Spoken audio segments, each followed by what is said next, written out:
I've been hearing a lot about this book, and I've been hearing a lot about this series right here, One World Under Doom. Now, it's not been all good. So, I haven't really been excited to get into that series, but this book, One World Under Doom, God's Number One, I actually purchased. And I'm happy that I purchased this book because I will say I enjoyed it. And I know there are people that don't particularly like Ryan North. I don't know much about him. I know, people claim he does one thing or another. I try not to get into all of that. This is what I try to do. I make an attempt. I don't always succeed. I try to go in blind when it comes to an artist or a writer. I don't concern myself with their social media presence, what they say, their ideological beliefs. I just want to know, can you craft a good story? Sometimes they can, sometimes not so much. And that has really helped me not to color my opinion of books because I purposely, and I've said this before, I'll bring it up. There are artists that and writers that I follow on different social media, X, Instagram, what have you. And sometimes they'll post things and they'll say things that we may see differently ideologically, but when I read their stories are good. I think I've been able to thankfully maintain objectivity when it comes to that. Now, this story by Ryan North, I think it's a decently done story. But what I'm going to do is something that I have not done in a while, and I did this a few months ago. I used to do this more often. I might get back to this. So I'm going to comicbookroundup.com, and what I do is I find the worst review and the best review, and I see how much in these reviews I agree and or disagree with. And typically what I find is somewhere in the middle is what the book actually deserves. So I'll go to the worst review right here, which is 7.0, and this website is aiptcomics.com. And the article is written by David Brooke. Says God's One World Under Doom number one shows we need more Winn and Maya. I don't know if I agree with that, but the story was good. One of the most surprising tie-ins for the One World Under Doom event has to be God's One World Under Doom number one. Jonathan Hickman and Valerio Scheit's compelling but short-lived Gods gets a chance to shine with Winn and his apprentice Maya in the throes of saving the world, the only hope for the entire solar system, Doctor Doom. As a big fan of Gods, now I will say this too. Hickman is a person that is so good at what he does that what I found is that they'll either take inspiration from something Hickman did, or they will make an attempt to revamp something Hickman did. I think what they need to do is, at Marvel, this is just my opinion, Hickman knows what he's doing. He needs to get more creative control over the direction of Marvel Comics, and that's just my opinion. Let's see where I was at. The Only Hope is Doctor Doom. As a big fan of Gods, it's nice to know when and this corner of Marvel isn't forgotten. Though the way this is written, one can guess the creators think most folks forgot about it or never read it at all. That's due to writer Ryan North having to do a lot of heavy lifting by explaining concepts like the powers that be, the natural order of things, and Maya's complex relationship to both orders and Winn. The dialogue can be quite heavy at times, doing more to catch the reader up than to get the adventure going. Uh, yeah, I think that's a fair critique. Although I will say that buildup didn't really particularly bother me at all. I did not mind a lot of the things that were explained, but that's just me. A lot of people won't take that view. That isn't to say North's character writing isn't entertaining, with Wynn being a flippant and casual type, all things considered, given his robust responsibilities, seeing he always plays off Doom is entertaining, and his general vibe is entertaining. And another thing, I think people who are unfamiliar with Doom and unfamiliar with his power set and his general demeanor and just power in general, this book could do a lot to familiarizing people with that, not in totality, but going into what's going to happen in the MCU. There's probably going to be a lot of people looking to see, well, how can I learn about Doom's powers and how powerful he is and what he actually does, because I don't know, because a lot of people don't know.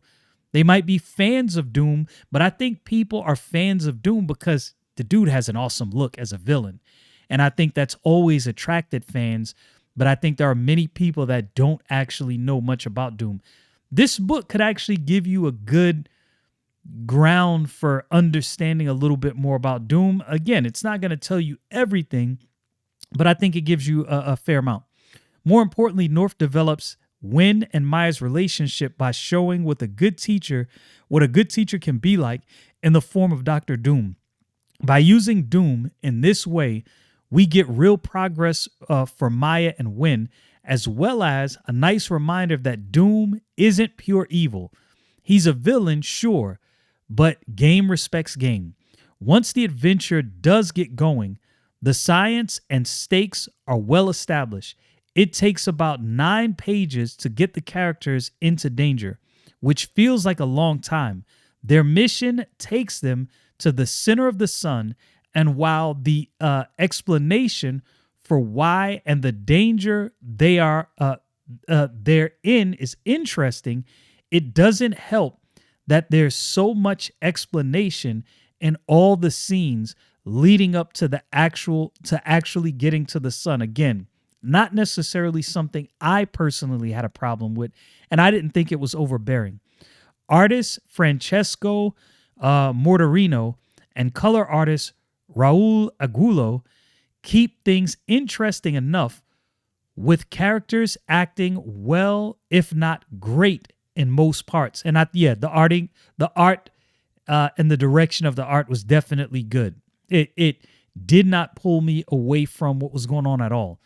Dr. Doom looks good, and the scale of the sun is on full display. Generally, the colors match scenes well, like the green of Doom taking over inside the sun, or a warm purple conveying Maya's hopefulness. In some ways, this one shot ends up feeling like a refresher of Wynn and Maya. More than anything else, Gods lasted only 8 issues, and the final few pages ask a lot of the reader to care about such new and underused characters. Yeah, and I think that's a fair critique. Again, for me, my personality is such that I don't mind new characters, and I don't mind you explaining in a book the nature of these characters, because I'm a person that does not mind world building, and I've explained this before. A lot of people want their action and they want it very quick. So therefore, they may have a problem with the slow buildup, but that doesn't bother me. Let's see a few characters. It makes me wonder how impactful this issue is, especially since it seems Marvel wants the characters to work together but won't give them their series to do so.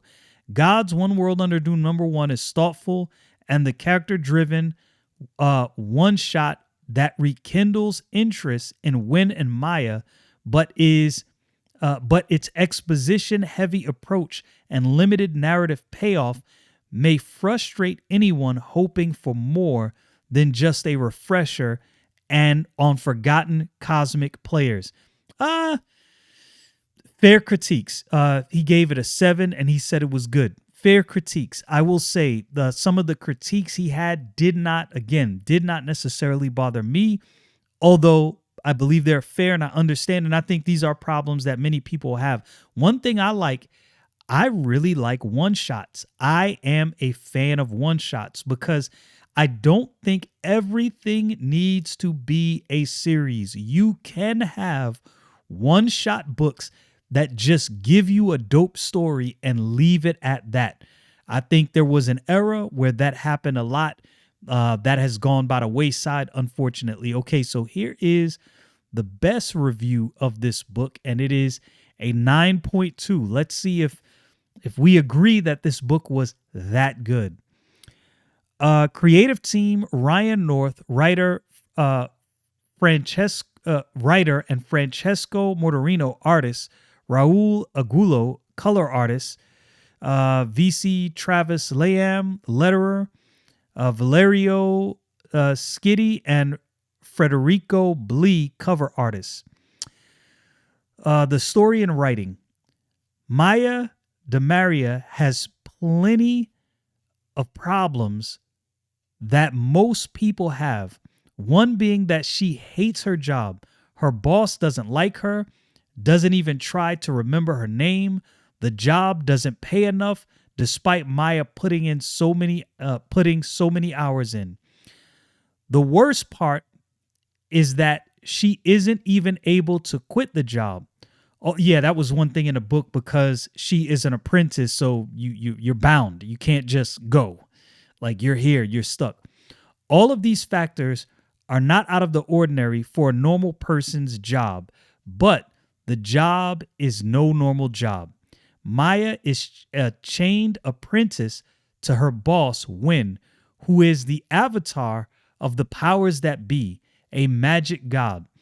While there can be benefits to being the apprentice to an avatar of a magic god, Maya just isn't seeing them when it comes to her job.